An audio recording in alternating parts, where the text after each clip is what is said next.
In this video, the second in our series, we went to 4 provincial parks. The first one was Fushimi Lake. After that, we went to McLeod, then our farthest west park, Kakabeka Falls, and then to Sleeping Giant.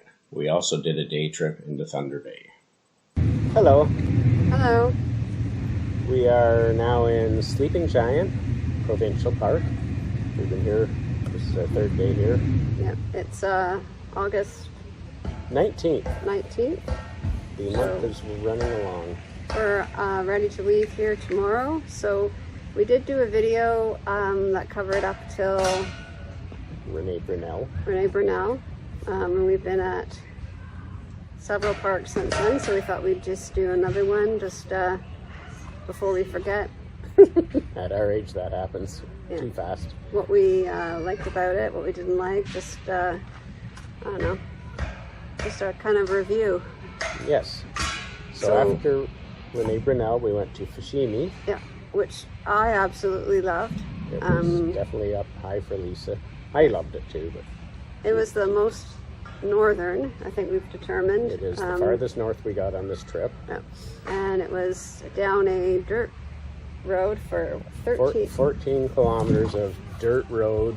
We had a pull-through site that was difficult to get on, got stuck in the mud, had to throw gravel under the wheels. Oh yeah, we did get a little stuck there, right. Yeah, and but we also had the fish cleaning hut kind of behind us, which was really actually cool. We got to talk to a couple different people, see what fish they caught, and we were right by the boat launch, so people were going in and out. It's a big fishing place, so it's really about all you can do there. Fushimi Lake is what it's on, hence the name, and we kayaked around the lake, and it wasn't... We didn't really go around the lake. The lake's actually good size. We crossed the lake and went into the river that feeds into the lake. We went into the upstream direction. The river, I guess, is for lovers because it's Valentine River. Mm-hmm. And we paddled up into it a little ways. And yes, the entire lake all the way around is inside the park boundary, except for one little piece that I guess was owned before it became a park. So there's this one cabin on the lake, fushimicabins.ca, I think is their website, and you can rent this cabin. It looks really quite nice. It does. We actually met a couple that were heading over to it. Yeah. They said they've been running it every year for something like 12 years. Yeah.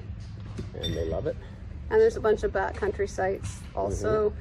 So it's big for backcountry, paddle in, or there's boats you can rent to get over there and set up your site. There was 3 loons that essentially I was chasing, and we were trying to get good pictures of, and didn't do too bad actually. They let us get pretty close, so that was interesting. The first night we were there, I think it was the first night, we sat on the dock and ate and had our drink, and it was a beautiful night. The second night, not so much. It was too windy. Very windy, but anyways, met a few nice people, chatted.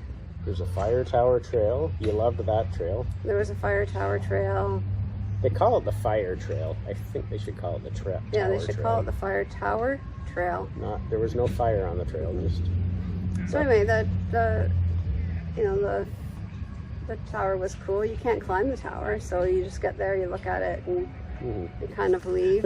They said bring your binoculars. Maybe in the winter when the trees don't have any. Well, there's no view. 99% evergreens up in that part of the world anyway, but. Yeah, all you could see was trees. You need to get up the tower to get any kind of a view. Yeah. But I don't know, I liked it was peaceful. By the time we were leaving, it was the weekend, so it was picking up as far as people, so it wasn't quite as peaceful, but... Oh, funny story, too. On the trail to the tower, there weren't many people up there. It was pretty quiet, and we were there midweek. And we came across this spot right beside the trail where it was a nice sandy beach, and I was toying with the idea of going for a swim. Of course, I didn't have a bathing suit or anything, but I had a plan for that. And I also didn't have a towel, and I decided, that's going to be a problem. So I changed my mind, I never went ahead with my plan. We barely started walking, and we met a lady and her daughter, so that would have been awkward. Yes, that would have been. So after Fushimi, we went on to McLeod, which I mistakenly call McLean over and over and over again. I don't know why I want to call it McLean, but McLeod. we pulled into the park. I thought our site was quite nice. And I'm like, oh, I really like this park. It just went downhill from there. We went down to the beach. We had a nice walk on the beach, and we had to like kind of wade in and climb over things. So we like that kind of. We had fun. We talked to some nice people. We talked to some cool people. Yeah. But I decided to go for a swim at the beach, and then I noticed I did still swim. And Lisa swam too. It's the only place you swim on this holiday. Yeah. But there were like 3-inch long leeches swimming in the water. And I don't want one of those on me. So thankfully the water was nice and clear, and they were really easy to see, and there weren't very many. We only saw a couple of them.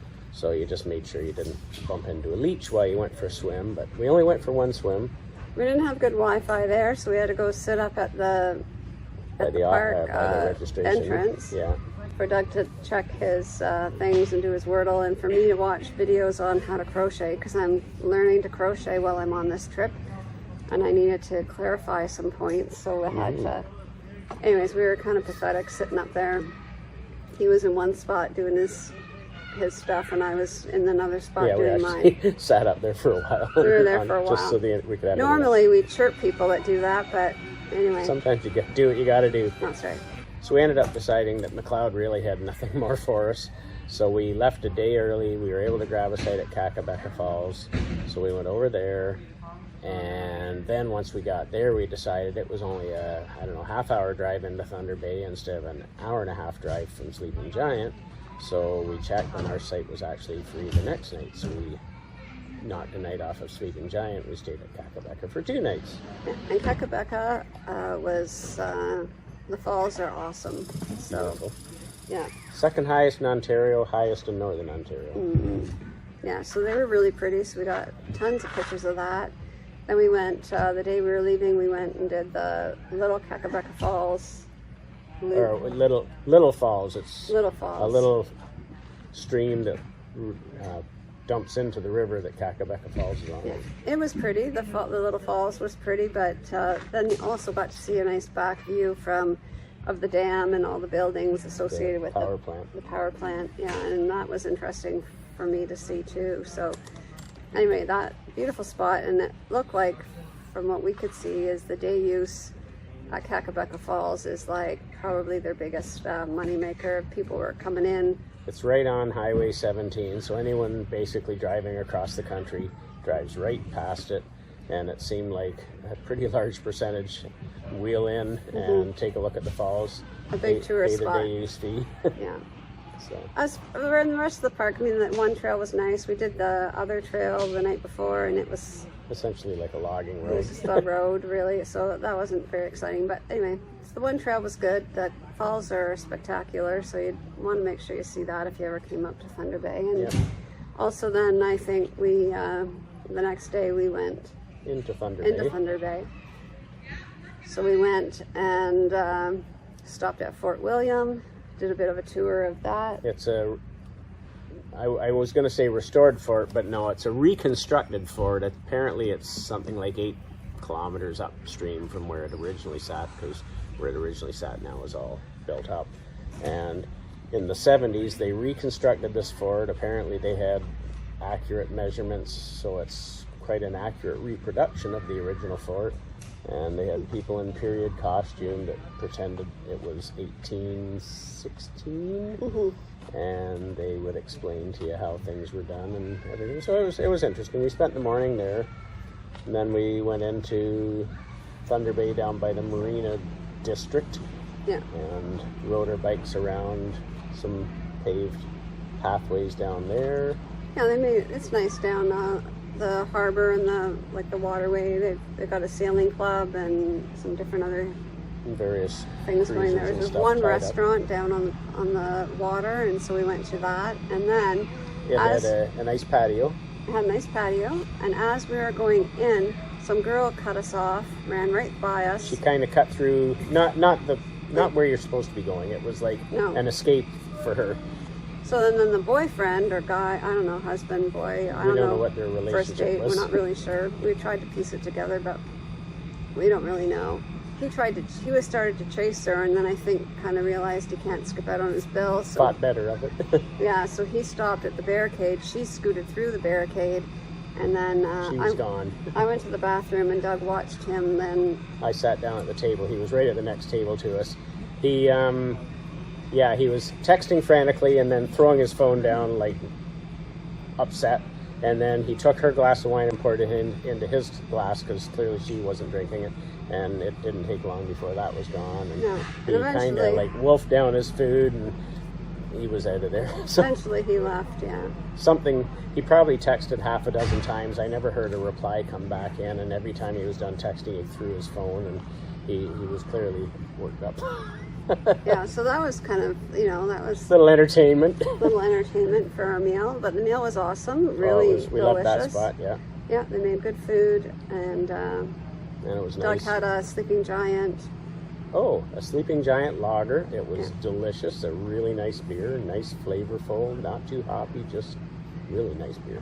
Asked if he could buy the glass, but they said no, they don't have enough. So we debated going over to the brewery in Thunder Bay, Sleeping Giant Brewery, and buying one, but decided it wasn't that important, so didn't do that. But so we went over to some boat. Oh yes, the Arthur Henry, I think it was called. It's an old Coast Guard icebreaker, and you can do tours of it, and it was $10 for old people like me, and it was going to be $12 for Lisa unless she lied about her age in the direction women don't like to lie. And she would have no interest in going. I was like, I don't care that much. It was pretty run down. It was pretty tired looking. Yeah. They need to really put some money into it, but so we decided not to do it. Of course, if people won't pay the $22 to go see it, where do they get the money from? I know, but maybe if you fixed it up, people might. Yeah. So I don't know. So we passed on that and went on our way. Well, and then Doug's mom had mentioned that she had once been to Thunder Bay with a boyfriend. Before my dad. Yeah, she wasn't cheating, so just to clarify.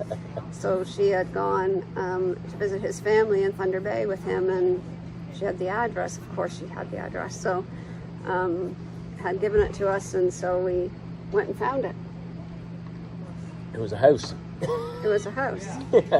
We've nicknamed, do you want to say the nickname? Sure, it's the Love Shack. We nicknamed the house the Love Shack. I don't know why. We have no idea.